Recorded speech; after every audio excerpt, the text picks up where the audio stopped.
दोस्तों ये रिक्शे का टायर है और इसको खोलने के लिए ये पाना का ज़रूरत पड़ेगा, जो कि इसको आम ज़बान में पाना बोलते हैं और ये चोकरी पाना है। और ये मेरे हाथ में आप जो देख रहे हो ये गोटी पाना है, जो कि इसको बॉक्स पाना भी बोलते हैं। और ये कितने नंबर का है? तो एक 13 नंबर का है और एक 14 नंबर का है। और दोस्तों ये टायर को खोलने के लिए इसी पाना का ज़रूरत लगता है और यही पाना से ये टायर खोला जाता है।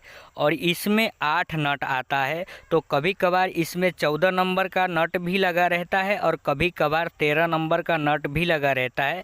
तो ये 2 नट लगा रहता है और ये 2 पाना से ही खुलता है, या तो 13 का या 14 का। ये दोनों में से कोई भी एक नट लगा रहेगा तो उसको आपको खोल के टायर को बाहर निकाल सकते हो।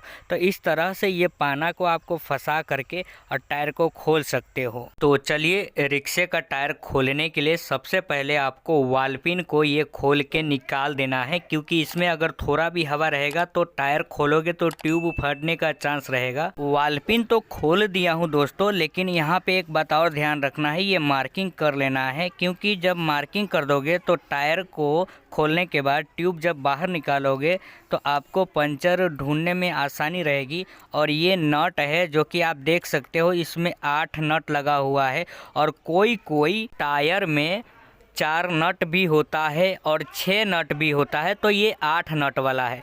तो इसका टायर खोलने के लिए, नट खोलने के लिए आपको इस तरह से पाना फंसा करके झटका मारना है। अगर ऐसे नहीं खुलेगा तो आपको पैर टायर के ऊपर रख देना है, उसके बाद झटका मारोगे तो टायर आसानी से खुल जाएगा। और नट को बोल्ट के अंदर से पूरा बाहर नहीं निकालना है, बल्कि आपको ढीला करके थोड़ा थोड़ा उसमें रख देना है, यानी छोड़ देना है।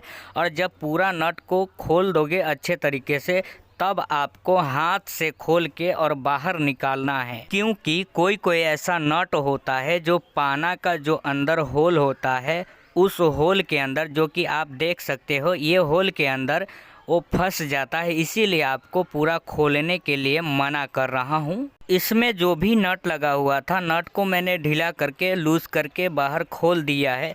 अभी क्या है, अब इसका जो टायर का जो कॉर्नर है, यानी जो कन्नी है डिश वाला, ये रिंग को बाहर निकालना है। तो इसको निकालने के लिए 2 तरीका है, जो कि दोनों तरीका आपको जान लेना बहुत ही ज़रूरी है। पहला तरीका तो ये है कि जो बड़ा सा स्क्रू ड्राइवर होता है, इतना वाला स्क्रू ड्राइवर से आपको इस तरह से अंगूठे से प्रेस करना है और स्क्रू ड्राइवर फंसा करके आपको इस तरह से अलगाना है, तो क्या है, ढीला हो जाएगा।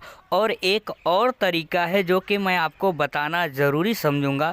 दोस्तों इस वीडियो को एक दिल से लाइक कर दीजिएगा, चैनल को भी सब्सक्राइब कर दीजिएगा।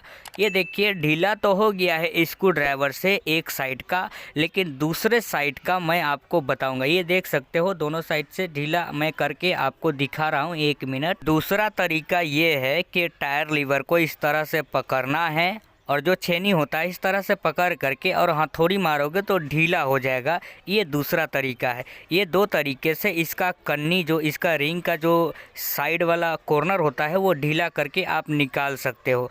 बहुत ही आसानी से निकल जाता है और रिक्शे का टायर खोलना बहुत इजी है। ये देख सकते हो दोस्तों, मैंने अच्छे तरीके से खोल दिया, जो कि बहुत ही इजी है। आप भी इस तरह से खोल के अपना टायर बना सकते हो, या अगर आप टायर वाले हो तो भी बना सकते हो। और इसका जो है ना, ये ट्यूब बड़ा हो गया है, यानी रिंग में जो है ना बड़ा हो गया है, इसलिए ये कॉर्नर से कट गया है, जो रिंग साइड होता है वहाँ से कट गया है। तो इसमें नया ट्यूब डालना है।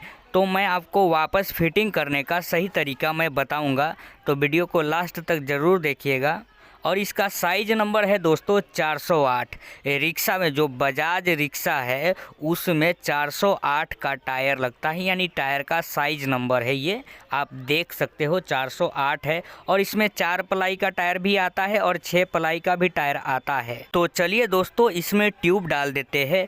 तो सबसे पहले दोस्तों एक और बात मैं आपको बताना चाह रहा हूँ, कोई भी गाड़ी का अगर आप ट्यूब डाल रहे हो गाड़ी के अंदर, तो उसको हवा डाल करके, पानी में डाल करके अच्छे तरीके से चेक करना है। क्योंकि कोई ऐसा ट्यूब होता है जो कंपनी फोल्ड होता है, यानी कंपनी तो बना के अच्छा से देती है, लेकिन उसके अंदर कभी कभार पंचर निकल जाता है। तो आपको हवा डाल करके चेक कर लेना है, उसके बाद ही आपको टायर के अंदर फिटिंग करना है। और एक और बात, टायर के अंदर अगर नया ट्यूब डाल रहे हो तो टायर को भी अच्छे तरीके से आपको चेक करना है।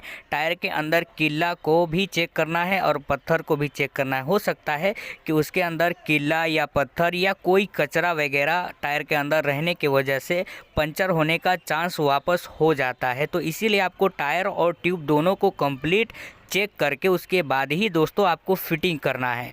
तो फिटिंग करने के लिए सबसे पहले आपको क्या करना है, इस तरह से आपको ट्यूब को अंदर डालना है। उसके बाद आपको इस तरह से ट्यूब को सेटिंग कर देना है, जैसे मैं सेटिंग कर रहा हूँ। उसके बाद आपको हवा डालना है ट्यूब के अंदर। रिक्शे का अगर ट्यूब डाल रहे हो तो थोड़ा सा आपको हवा डाल देना है। उसके बाद इस तरह से हाथ घुमा लेना है। उसके बाद रिंग जो है इस तरह से जो होल है इस तरह से आपको फिक्स करना है, यानी बैठाना है। वाल को थोड़ा ऊपर खींचना है और उसके बाद दबा देना है। इस तरह से एकदम आसानी से फिटिंग हो जाएगी। और उसके बाद आपका जो ये नीचे वाला जो भाग है जो मैं लास्ट में बैठा रहा हूँ, इस तरह से आसानी से दोस्तों फिटिंग आप कर सकते हो। नट को तो अच्छे तरीके से मैंने लगा दिया है, अभी इसको टाइट करना है।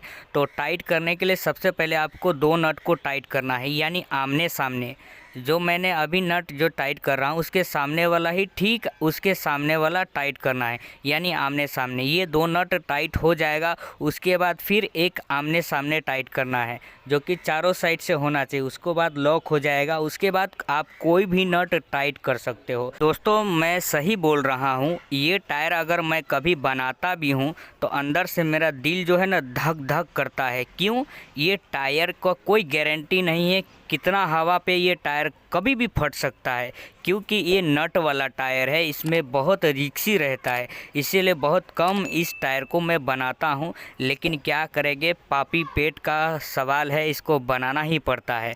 दोस्तों आपका एक और डाउट क्लियर कर देता हूँ, इसमें अपने हिसाब से हवा डालें। अगर डिस्क कमज़ोर है तो आपको अपने हिसाब से हवा भरना है। ऐसे तो इसमें 50% हवा डालना चाहिए, अगर कमज़ोर है तो 30% 40% हवा डालिए।